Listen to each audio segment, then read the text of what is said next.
사랑해 주신 대교 식님 안녕하세요. 예, 반갑습니다. 예, 3월 셋째 주 성일을 맞이하여서 우리 할머니가 참부모님께 기쁨과 영광을 돌려드리기 위해 우리 예배에 참석해 주신 식구님들께 진심으로 감사드립니다. 우리 지난 주간에는 우리 송영천 협회장님 네 분을 모시고 순회 예배가 있었습니다. 우리 일신 대교의 식구님들의 따뜻한 그 사랑과 정성으로 우리 협회장님 네 분께서 일신 대교에 많은 축복과 은혜를 내려주신 것 같습니다. 순회를 위해서 우리 내외 양면으로 수고해 주신 식구님들께 진심으로 감사드리면서 우리 격려의 박수 부탁드리겠습니다. 감사합니다. 예, 이제 완연한 봄 날씨가 접어들었습니다.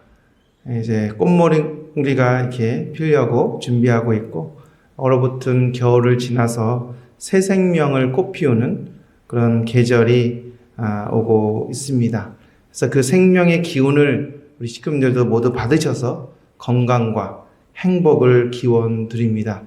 무엇보다도 건강하셔야 되겠습니다. 아시겠지만 일신대교에서도 몇몇 식구님들이 지금 또 병마와 또 싸우고 계십니다. 우리 식구님들이 더 건강하시라고 기도 많이 해주시고 정성 드려주시기 바랍니다. 하루빨리 건강 회복하시고 우리 건강한 몸과 마음으로 다시 예배 참석하시라고 응원의 박수 한번 보내주시면 감사드리겠습니다. 네, 어머니께서 구치소에 계신 지도 어느덧 175일째가 되었습니다. 저희들 자녀들 입장에서 참부모님께 조금이나마 위로와 또 격려를 드리는 모습이 되어야 하겠습니다.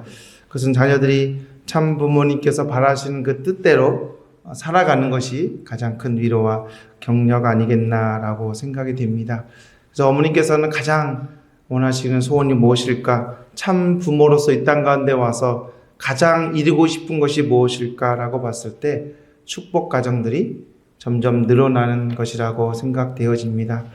그래서 2026년 5월 2일에 축복식이 또 거행되어집니다. 옥중에 계시는데도 불구하고 어머니께서는 근본 축복식을 명하시면서 전세가 축복 가정들이 이 참가정 운동에 또 최선을 다해주기를 바라고 계신 줄 알고 있습니다. 그래서 오늘 말씀의 제목은요, 우리 2세 축복의 의와 가치라는 제목을 가지고 한번 말씀을 드리겠습니다. 하나님과 참부모님께서 주시는 이 축복에 대한 내용을 다시 한번 살펴보면서 나는 축복받았을 때 그런 삶의 정체성과 그리고 우리 2세, 3세들은 어떻게 이 축복에 동참시켜야 될 것인가 라는 어떤 다짐의 시간이 되셨으면 좋겠습니다. 성경에 보게 되면 창세기가 있습니다. 혹시 읽어보셨습니까? 창세기 50장으로 이어져 있는데 거기 보게 되면 많은 내용이 나옵니다. 그 중에 창세기에 족보 이야기가 나와요. 누가 누구를 낳고 누가 누구를 낳고 쭉 이야기가 나옵니다.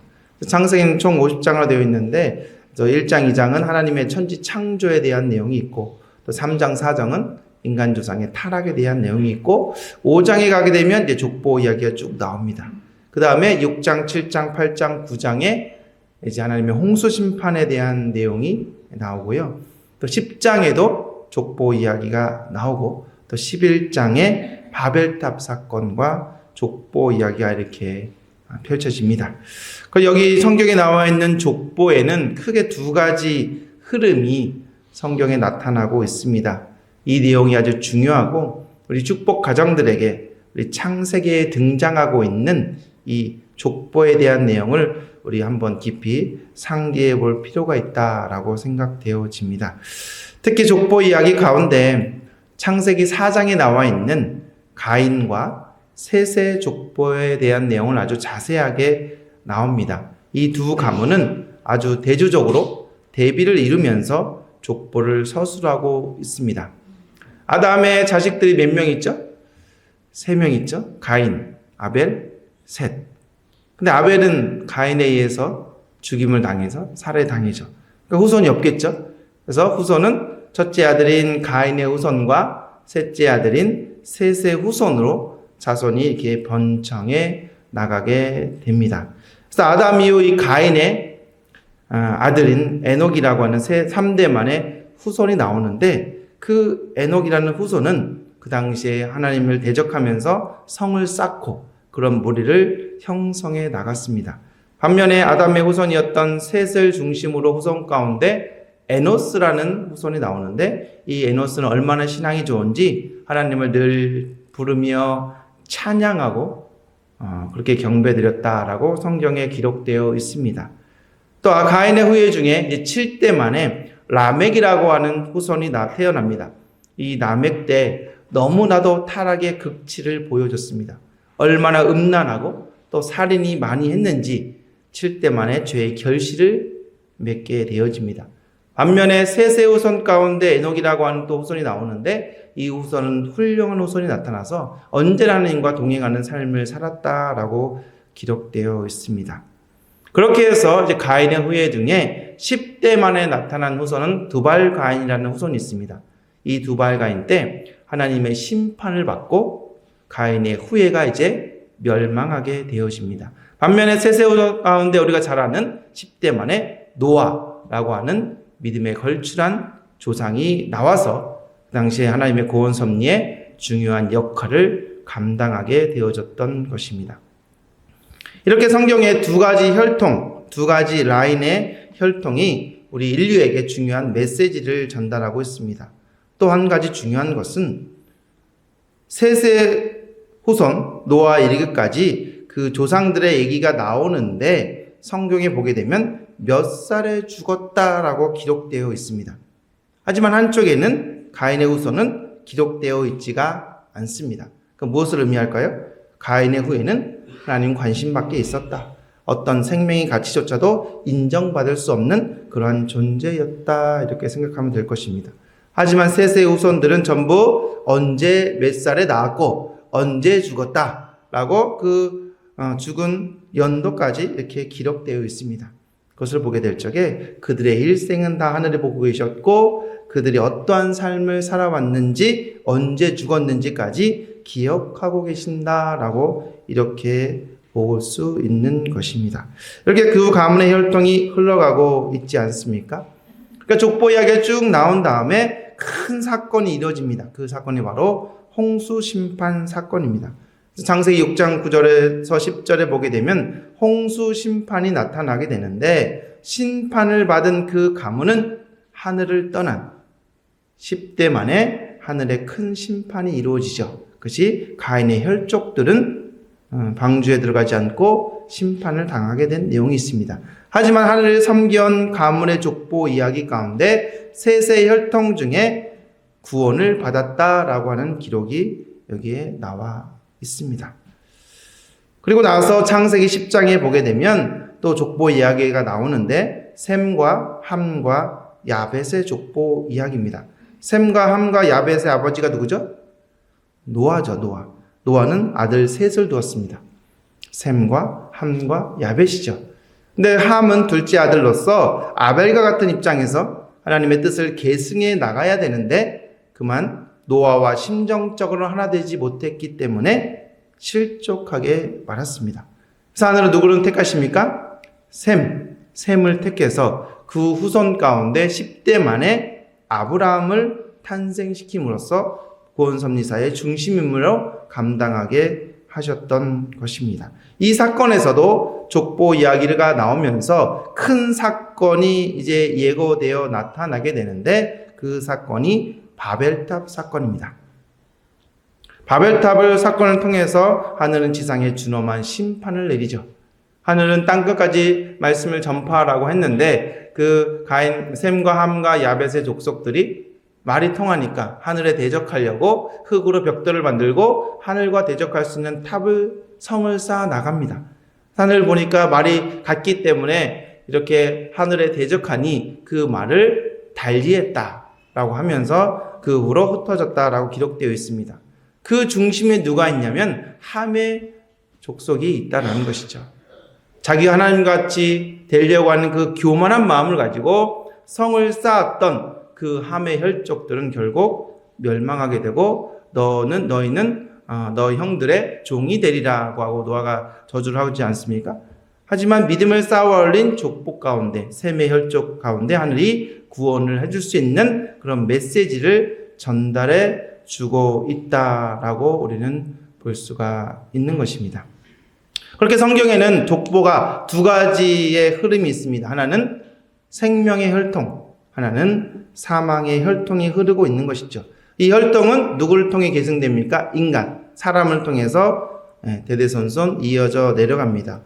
그래서 우리 지상에 사는 모든 인간도 똑같은 모양으로 살아가고 있지만 이 영적인 배경을 놓고 볼 적에 생명의 혈통과 사망의 혈통에 두 가지 혈통이 흐르고 있다는 사실은 기억하게 되는 것입니다.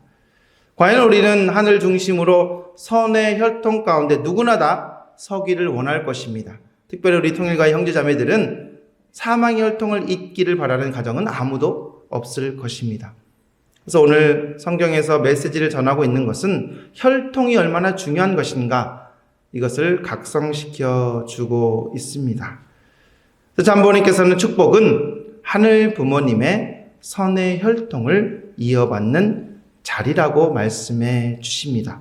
축복은 죽느냐 사느냐의 결정점입니다. 이렇게 참부모님은 말씀해 주십니다. 축복은 천지에서 가장 귀한 것입니다. 동시에 가장 두려운 것입니다.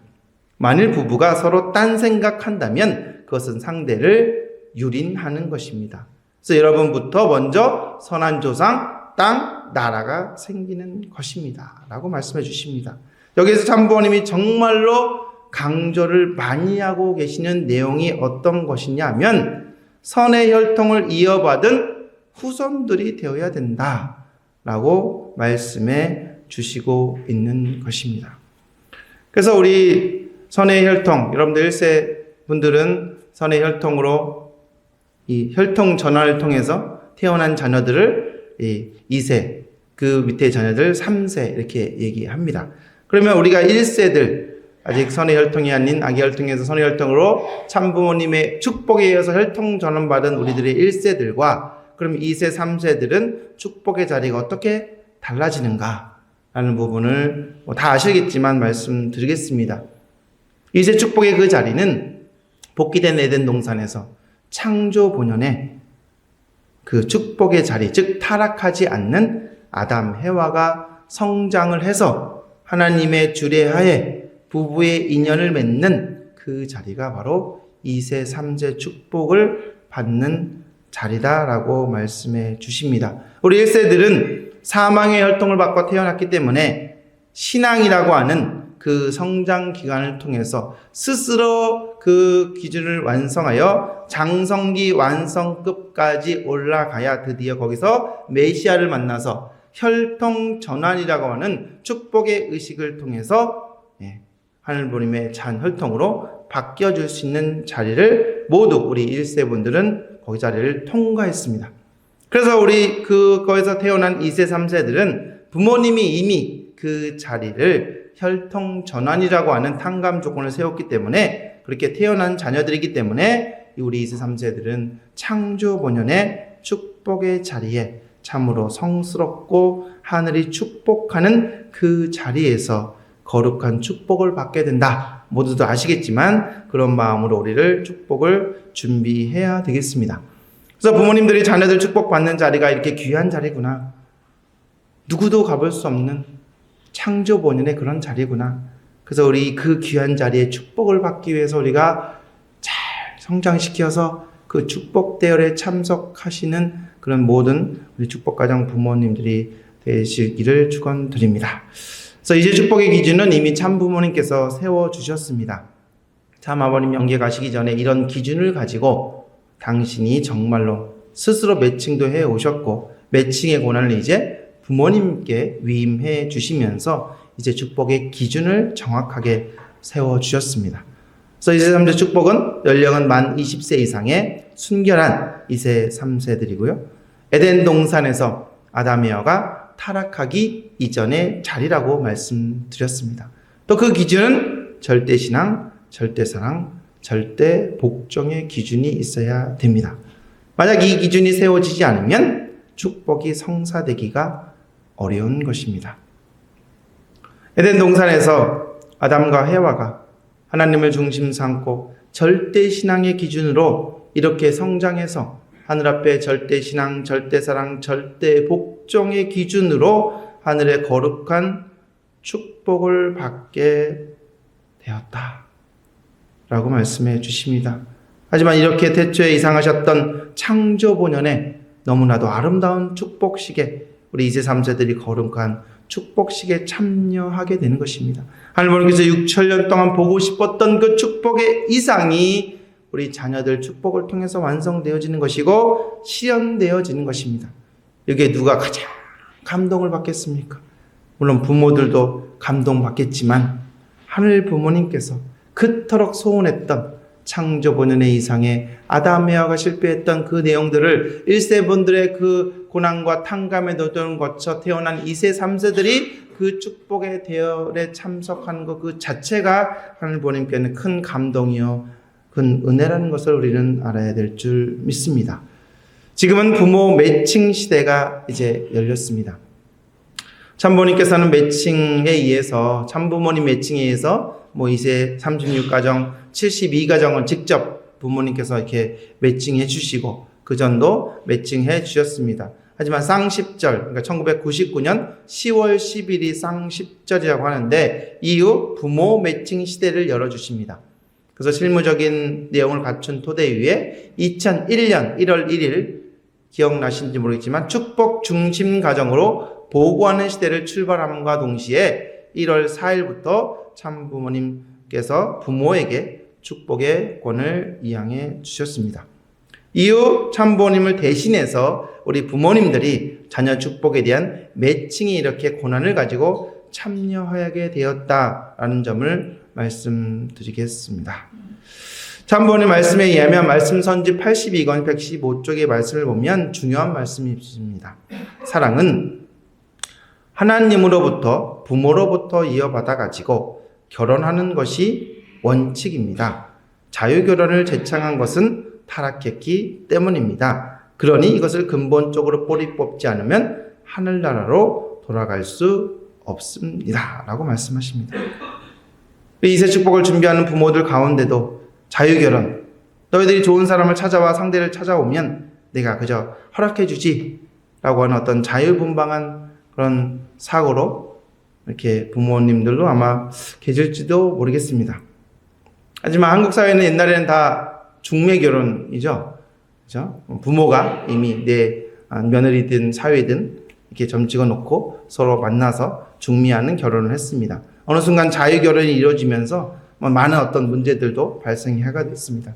그렇다고 우리가 조선시대로 봉건사를 다시 돌아가자는 것이 아니라 이 하늘이 세워지는 그 원칙과 기준을 지키면서 우리 자녀들이 축복을 이루어 나가자라는 내용을 말씀드리고 싶습니다. 그래서 하나님으로부터 부모로부터 축복의 모든 내용이 그 사랑을 인연 맺어져 가지고 결혼하는 것이 원칙이다라고 부모님께서는 말씀해 주십니다.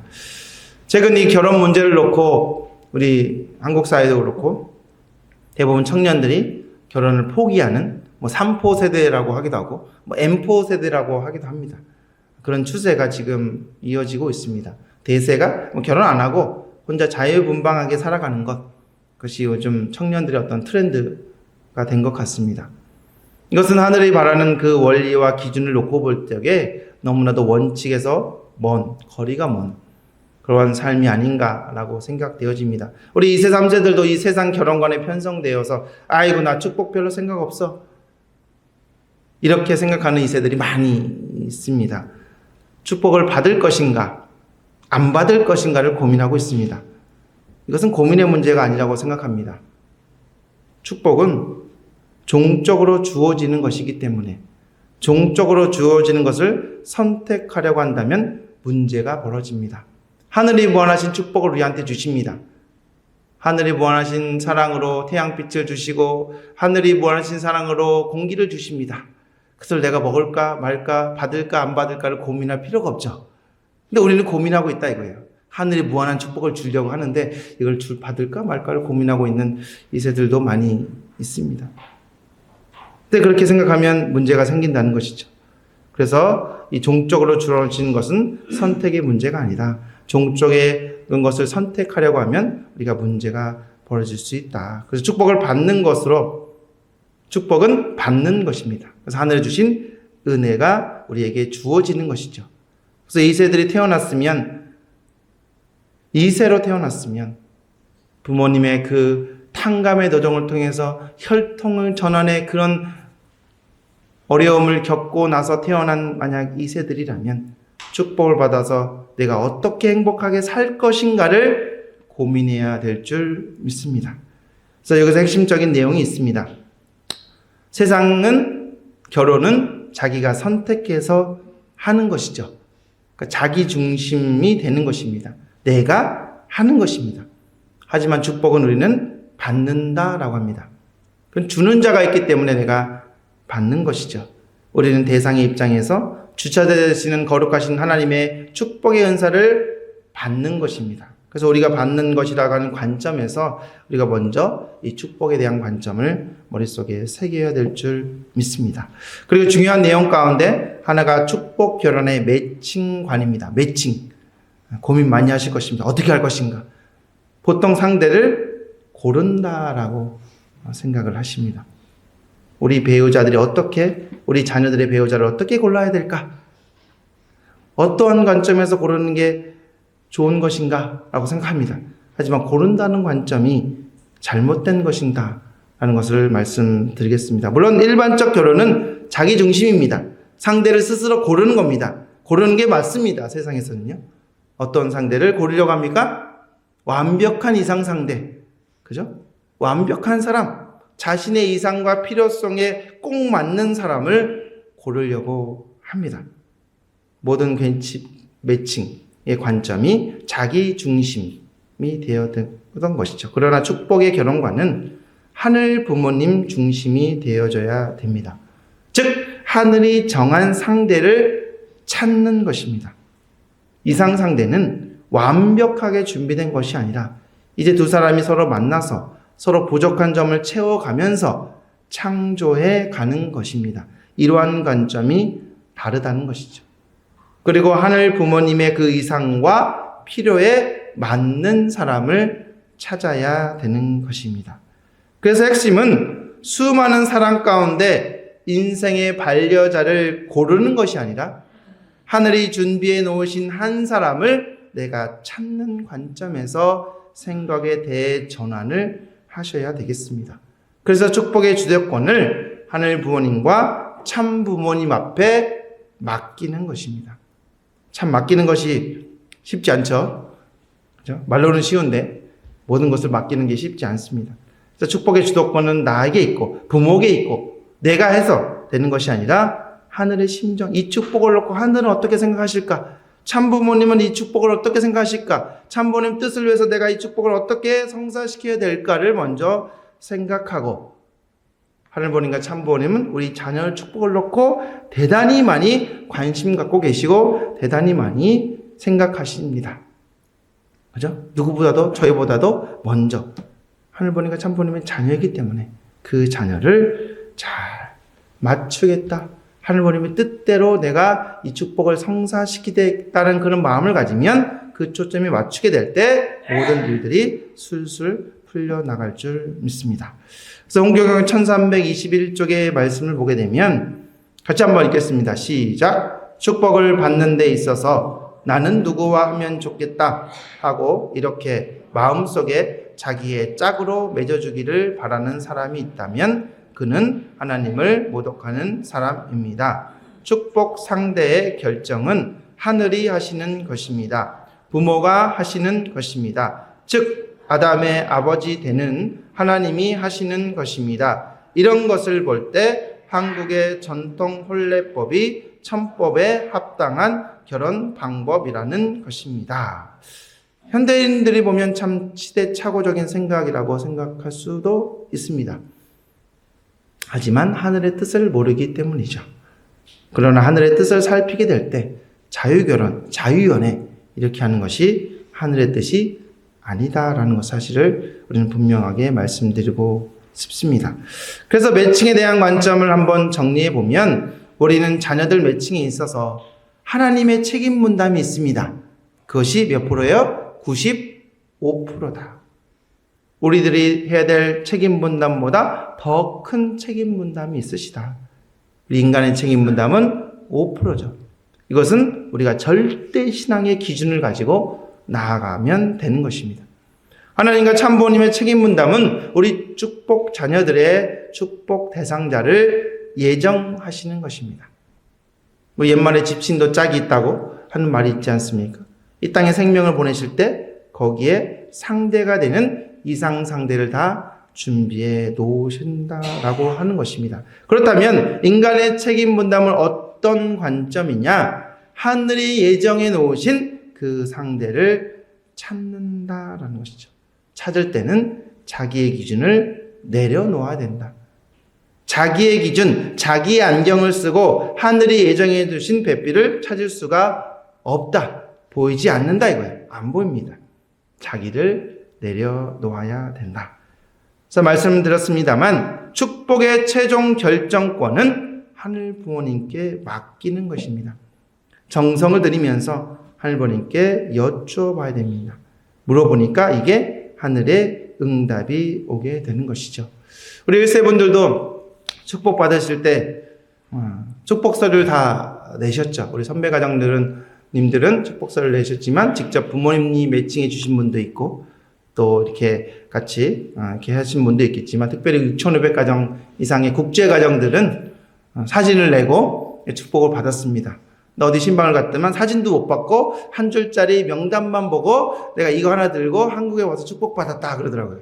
사진도 안 보고. 그런 믿음을 가지고 오셨습니다. 하지만 요즘 2세들 보고 사진도 안 보고 이 명단 가지고 축복 받으려면 누가 하겠습니까? 그냥 그 믿음을 가지고 축복을 받으셨어요.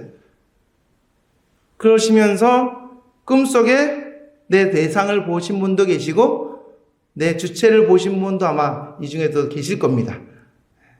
그렇게 절대 신앙으로 하늘 앞에 모든 것을 다 맡기고 하늘이 정해주시는 대로 내가 이 축복 대열에 참여하겠습니다라는 절대 신앙과 절대 사랑과 절대 복종이라는 그 조건이 있기 때문에 하늘은 내 그런 상대를 찾아 주실 수 있었던 것입니다. 마찬가지로 우리 자녀 축복에 맡기면 대해서도 우리가 개인적인 어떤 판단을 내려놓으시고 남자는 키가 커야 되고 여자는 예뻐야 되고 어떤 집안이 좋아야 되고 이런 개인적인 판단을 딱 내려놓으시고 하늘 부모님께 응답하면 물어보면 응답이 답을 주신다라는 그런 기준을 가지고 우리는 이 축복을 준비해야 됩니다. 그러면 내가 정성 들이면 어느 순간에 계시도 주시고 응답도 주신다 이거예요. 하지만 내 개인적인 마음을 딱 가져놓고 이런 사람만 정해주세요라고 딱 정해놓으면 그 사람이 올까요? 이 응답이 안 온다 이거예요. 하늘이 아무리 기도해도 내가 딱 기준을 정해줬기 때문에 나를 다 내려놓고 정말 하늘은 나보다 더 내 자녀를 잘 알고 나보다 더 내 가정을 잘 알기 때문에 어느 부모가 행복하지 않기를 바라는 가정을 바라시겠습니까? 이 가정이 잘 행복하게 살기를 바라는 부모고 나보다 더 하늘 부모님 더 바라시기 때문에 내가 정성 들이고 노력하고 이 자녀를 축복을 위해서 정말 노력해 나가신다면 하늘이 응답을 주시고 하늘이 함께 해주신다라는 그런 확신을 가지시고 축복을 준비하고 매칭을 준비하셨으면 좋겠습니다. 그리고 이상 상대를 위한 그 이상적인 대상을 어떻게 찾을 것인가? 과연 어떤 사람이 이상 상대인가? 라고 고민하실 것입니다. 하지만 간단하게 라고 생각됩니다. 첫 번째는 심정적 기대가 있는 사람, 마음에 깊은 사람을 우리는 자녀들의 배우자로 이렇게 며느리로 사이로 맞이하면 좋을 것 같습니다. 보통 우리 자녀들은 외모를 먼저 보죠. 키를 본다든지 얼굴을 본다든지 그 사람의 재력을 본다든지 이런 것들을 봅니다. 하지만 우리가 살아가다 보면 그 외모보다는 마음의 어떤 문제 때문에 갈등이 이루어지죠. 그것을 마음의 깊고 넓은 배우자를 만나게 되면 행여 내가 실수하더라도 그것을 받아줄 수 있는 그런 배우자를 만나는 것이 가장 최고의 선물이라고 볼 수가 있겠습니다. TV에 보게 되면 유명한 강사 중에 김창옥이라는 강사가 있습니다. 혹시 보신 분 알겠지만 그분의 강의를 들어보면 이제 배우자를 선택할 때 제일 중요하게 좀 한 번쯤 생각해 보아야 될 것이 그 사람의 모국어를 한번 보라고 합니다. 모국어라는 게 뭐야? 했으니 영어로 하면 mother's tongue. 엄마의 언어. 그 부모의 언어를 한번 만나서 들어보면 그 배우자가 어떤 환경에서 살았는지 알 수 있다라고 얘기를 합니다. 원가족과 만나서 그 가족의 언어를 들어보면 그 사람이 어떤 환경에서 성장했는지 알 수 있다라고 합니다. 즉 부모의 말투가 자녀에게 존댓말하고 배려하는 말을 하고 서로 칭찬하는 말을 하는 그런 자녀를 만나면 그 사람의 성품이 그렇게 성장하겠죠. 하지만 그 엄마 아빠의 말을 들어보니 말이 거칠고 말이 때로는 반말도 하고 때로는 욕도 하고 그런 내용의 대상을 만나면 영향을 받을 수 있다라고 하는 것이죠. 그렇게 우리가 무엇보다 중요한 것은 심정적 기대가 있는 사람을 만나는 것이 좋을 것입니다. 두 번째로는 서로의 부족함을 채워줄 수 있는 사람, 즉 상호 보완적인 상대를 만나는 것이 좋다. 서로 보완해줘야 된다. 단점을 보완해주고 장점을 살려줄 수 있는 배우자가 만나는 것이 가장 행운이겠죠. 처음부터 맞출 수는 없겠지만 내 부족한 부분을 채워주겠다라고 하는 의지를 가진 배우자를 만나는 게 좋다라는 것이죠. 그러니까 내가 부족하니 내 부족한 부분을 채워주세요 라는 것이 아니라 내가 저 사람의 부족한 점을 채워주겠다라고 하는 그런 의지가 있는 그 상대를 만나면 자녀들은 행복할 것입니다. 세 번째로는 관계성이 좋은 사람입니다.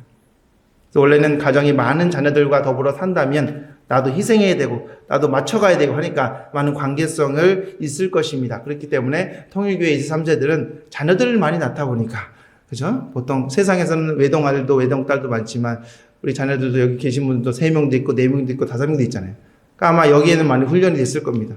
특히 그 훈련이 안 됐더라도 우리가 교회 생활을 하면서 수련을 가면서 이런 활동을 하면서 서로 그런 경험이 많은 자녀들, 관계성이 좋은 자녀를 만나면 좋을 것이다 라고 생각되어집니다.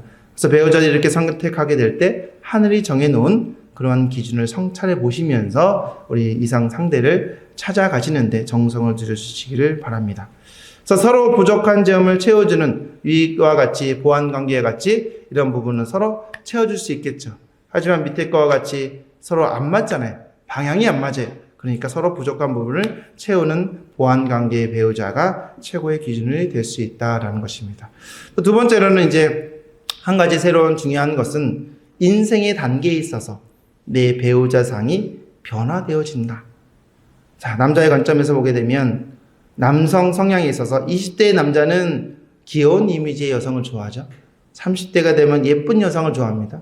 40대가 되면 가정적인 여성이 좋고 50대가 되면 중후한 여성, 50대 이후에는 돕는 여성, 그죠? 여성이 중요하게 되어집니다. 자, 반대로 여성의 입장에서는 20대는 미남형의 이미지, 30대는 좋은 직업과 좋은 학업, 40대는 가정적인 남성과 직업의 안정, 50대는 경제적 급부와 사회적 지위를 가진 사람, 50대 이후에는 자기 관리와 안정적인 사람을 원합니다. 자, 그런데 이런 내용이 지금 생각하는 이상형은 20대든 30대든 미남형 아니면 귀여운 이미지만 찾고 있습니다. 하지만 인생을 쭉 살아오신 여러분들이 봤을 때는 그것이 바뀌어질 수도 있다. 그런 걸 인지하시고 우리가 그 이상 상대, 우리 상대를 찾는데 도움이 되시면 좋겠습니다.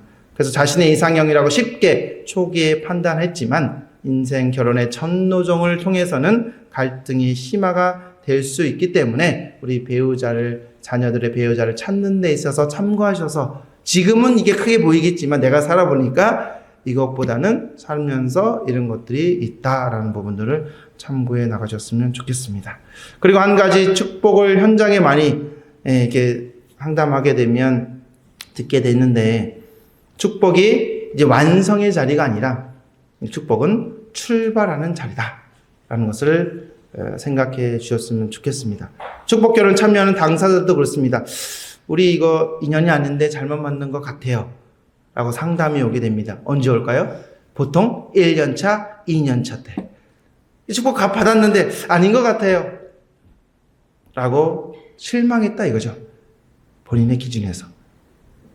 하지만 우리는 축복을 받는 자리가 내가 완성된 자리에서 축복을 받는 것이 아니라 이제 새로운 출발의 자리에서 축복을 받는 것이다. 그래서 결혼을 영어로 쓰면 웨딩이라고 하죠. 웨딩. 뒤에 ing가 붙습니다. 영어의 문법에 보면 ing는 진행형이다. 시작하는 거예요. 시작하면서 따라가는 겁니다. 죽을 때까지 맞춰가는 거예요. 하지만 결혼은 완성이 아니라 출발되는 자리다. 그래서 출발의 자리가 때문에 자기가 자라온 환경이 다르다고 하더라도 그 생각이 다르고 지금까지 살아왔던 모든 관계성이 다른 사람이 만나는데 처음부터 맞아서 가는 사람은 아무도 없다. 그래서 갈등이 있을 수밖에 없다라는 것이죠. 이제 인생을 함께 살아가는 그 여러 가지 어려움 가운데 우리가 잘못 만났는가 봐 라고 후회하지 마시고 이제 출발의 자리니까 우리가 더 노력하면서 부족한 부분을 채워가면서 완성을 향해서 단계적으로 밟아 올라가는 것이죠. 이렇게 생각하게 되면 모든 어려움도 극복해 나가는 신앙인으로서 인내가 필요하다라고 생각되어집니다. 그래서 서로의 노력과 희생이 전제되어지면서 시간이 경과되면 부부의 아름다운 모습으로 완성해 나가는 모습을 우리는 기억해야 될 줄 믿습니다. 근데 1년차, 2년차 돼서 나 힘들어요. 그만두겠어요. 막 그러면 부모들이 그래 그만둬 하면 이제 쉽지 않죠. 하지만 좀 더 맞춰가는 거다. 좀 더 노력해 나가는 거다. 라고 좀 더 3년차 돼서 이제 자녀를 낳고 조금 점점 안정이 되어 가는 것을 우리는 볼 수가 있습니다. 또 축복을 위해서는 우리가 세워야 될 기준과 원칙이 있습니다. 그래서 부모님들은 하늘 부모님을 중심으로 우리가 축복을 받았죠. 그리고 하늘 부모님 중심으로 이 축복을 받아서 우리 축복 자녀가 태어났습니다. 이 땅 가운데. 그래서 언제나 가정에는 이 살아가는 목적이 하늘 부모님과 소원과 뜻을 이루기 위해서 나아가야 된다. 하늘이 정해놓은 기준과 원칙을 만약에 우리 축복 가정들이 벗어나게 된다면 이 축복 가정들이 여기에 파국이 벌어질 수밖에 없다. 축복받고 나서 하나님을 부정한다든지 참부모를 부정한다든지 부부간의 일체화가 이루어질 수가 없는 것입니다. 그래서 가장 중요한 것은 부부가 하나로 묶어주는 중심이 있어야 된다. 그것이 어디냐? 하늘 부모님을 중심으로 남편과 아내가, 어머니가, 아버지가 하나 되어야 되는 게 이 자녀 축복의 가장 큰 우리의 정성이다라는 것이죠. 그래야 중심이 바로 서니 자녀가 부모님과 일체화를 이룰 수 있게 됩니다. 그렇게 부모와 하나 되어가지고 하늘 부모님 중심으로 정성의 기물을 쌓게 되면 하늘 부모님 운행하시면서 역사해 주신다라는 것을 기억해 주시기 바랍니다. 부모와 자녀 간의 일체화를 위해서 부부가 하나 됐으면 부모와 자녀와 하나 되어야 되잖아요. 하나 되기 위해서는 어떻게 해요? 서로 신뢰를 쌓아가야 되겠죠. 그것이 금방 되는 것이 아니라 이제 소통이 필요합니다. 또 공감대가 형성되어야죠. 수주작용이 일어나려면 원리에 보게 되면 상대 기준을 조성해야 수주작용이 일어난다고 하죠. 그죠? 근데 부부도 마찬가지고 부모와 자녀도 마찬가지고 상대 기준이 안 맞으면 수주작용이 안 일어나요. 그죠? 부모는 축복 받으라고 하고 자녀는 축복 안 받는다고 하고 이 상대 기준이 안 맞으니까 이게 대화가 됩니까? 대화가 안 되는 거예요. 상대 기준을 맞추려고 우리가 노력해야죠. 그죠? 마찬가지로 하늘 부모님이 바라시는 모습과 내가 바라는 모습이 상대 기준이 맞아야 하늘 부모님이 나한테 오지. 나는 그 상대 기준이 안 맞는데 하늘이 축복을 주실 수 있는가? 없다라고 하는 것이죠. 마찬가지로 상대 기준을 맞추기 위해서 우리가 노력해야 된다. 자녀들의 공감대 형성을 위해서 노력해야 된다. 쉽지 않습니다. 부모니까 자녀를 지시할 때도 있고 엄하게 남편분들은 엄하게 자녀를 막 이렇게 잡으려고 할 때도 있고 그런 것보다는 좀 더 우리가 친구 같은 부모로서 다가가려고 노력하고 또 소통하려고 노력하고 그런 노력들이 필요하다. 그래서 오후 시간에 이제 부모 동행이라는 프로그램을 좀 하려고 합니다. 부부간에 좀 소통하는 방법, 자녀들과 어떻게 이렇게 소통할 것인가 한 번에 되지는 않습니다. 하지만 우리가 그것을 그렇게 우리 마음의 문을 조금만 연다면 그런 부모의 입장에서 이게 내 개인적인 입장이 아니라 하늘 부모님의 관점에서 참부모의 관점에서 우리 자녀들을 사랑하는 그 마음을 가지고 조금이라도 다가가려고 노력하는 거죠. 그렇게 한다면 자녀들은 우리에게 고민도 얘기할 수 있고 그러다 보면 축복에 대한 내용도 꺼낼 수가 있고 우리가 축복을 꺼내는 것이 아니라 자녀들이 엄마 축복 한번 생각해 볼까라고 나올 수 있게끔 우리가 노력해야 되는 게 우리의 모습이지 않을까라고 생각되어집니다. 그 소통을 위한 내용이 필요하다. 그래서 가정이라고 하는 것은 하늘 부모님께서 창조해 주신 그 기준이 있고 원칙이 있기 때문에 하늘 부모님을 중심으로 해서 부모님들이 먼저 하나가 되시고 또 자녀들과 함께 소통하면서 정말 좋은 공감대를 만들어 나가시는 우리 부모님들 되기를 진심으로 축원드립니다. 그것을 좀 더 원리적으로 보게 되면 우리가 축복을 받기 위해서는 메시아를 만나는 거죠.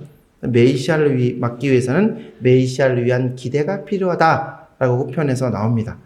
영계에 계신 아버님과 지성에 계신 참 어머님께서 운행하실 수 있는, 우리 가정에 오실 수 있는 기반을 만들어야 되는데, 그러기 위해서는 메시아를 위한 기대가 이르기 위해서는 믿음의 기대가 있어야 되고 실체 기대가 있어야 된다라고 말씀합니다.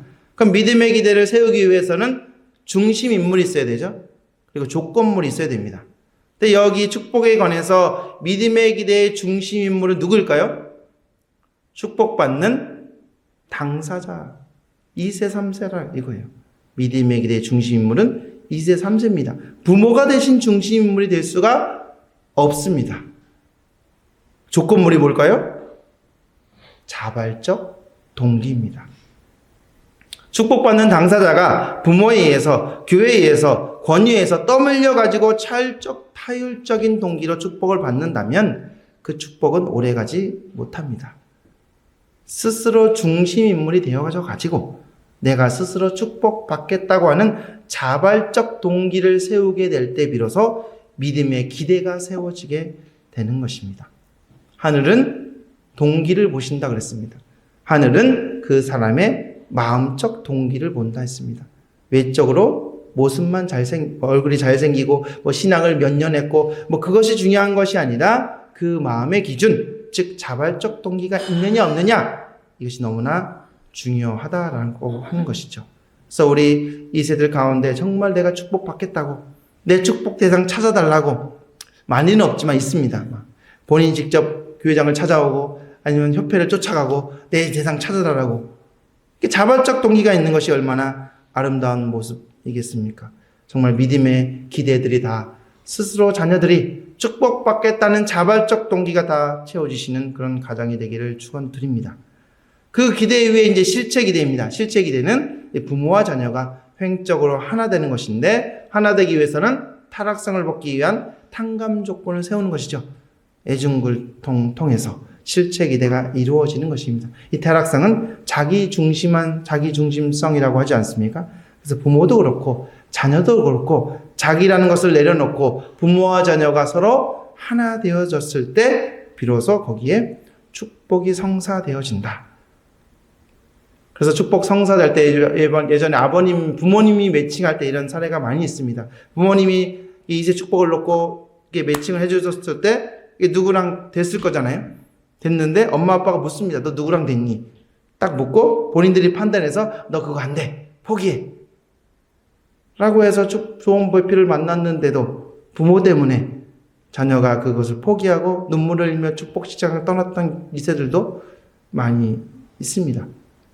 우리가 어떤 세상적인 결혼관을 가지고 거기에 함몰되어서 자녀 축복에 어떤 어려움을 겪는 그런 사례가 좀 많이 있습니다. 그렇기 때문에 우리 그런 것들을 다 내려놓고 자기 기준을 내려놓고 하늘 부모님 바라시는 그 기준대로 우리가 축복 대열에 참여할 수 있도록 우리는 정성의 기대를 쌓는 것이 좋은 내용이다라고 우리는 생각되어집니다.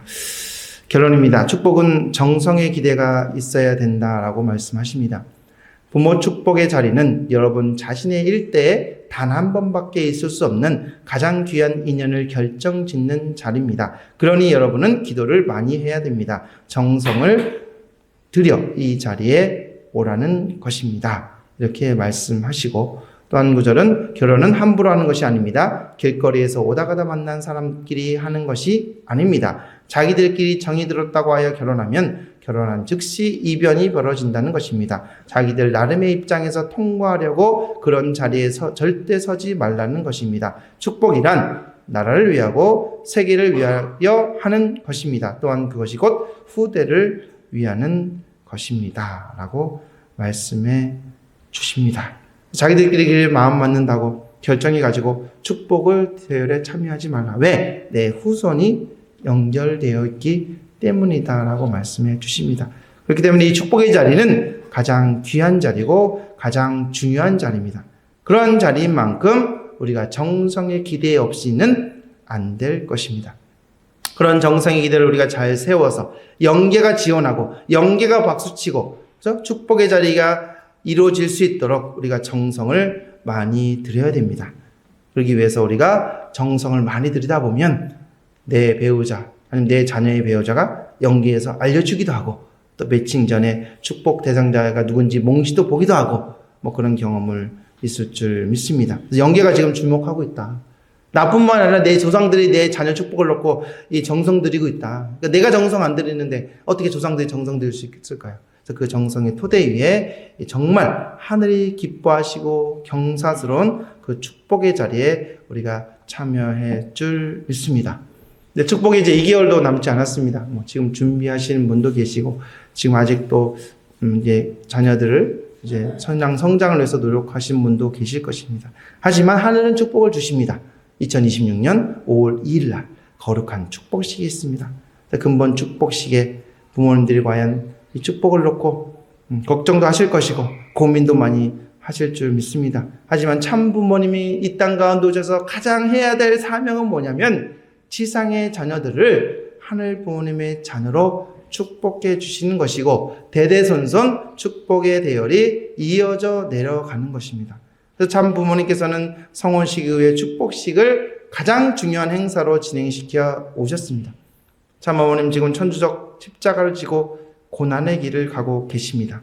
하지만 참 부모님의 성혼식이 있을 때도 아버님이 교도소의 조사를 11시까지 받으시고 나서 밤 11시까지 조서를 꾸미시고 나서 새벽 2시에 부모님의 성혼식이 이루어졌습니다.